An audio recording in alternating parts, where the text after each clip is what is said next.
Hi, my name is John Gibson. I'm from All American Roofing, and today we're going to talk about weather blocker starter shingles. These shingles are installed at the eave location of the roof, and they act as a waterproof and a wind-proof element, and it's the first step in roof shingling, and I'm going to show you how to do it. So stay tuned.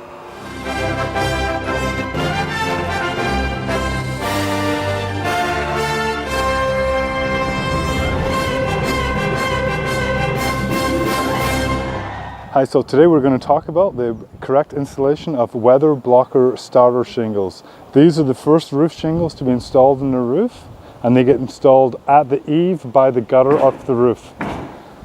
There's a couple of different functions for this roof shingle. The first is to maintain the proper headlap, to maintain water tightness on the side joints of the first course of shingles. Additionally, it helps glue down this first course of shingle with this glue strip here that's heat activated. This also maintains the correct 50 mil into the gutter overhang for the shingles, and it's critical always to use a 200 to 300 mil offset between the roof shingle course and the weather blocker course to maintain water tightness at the eave.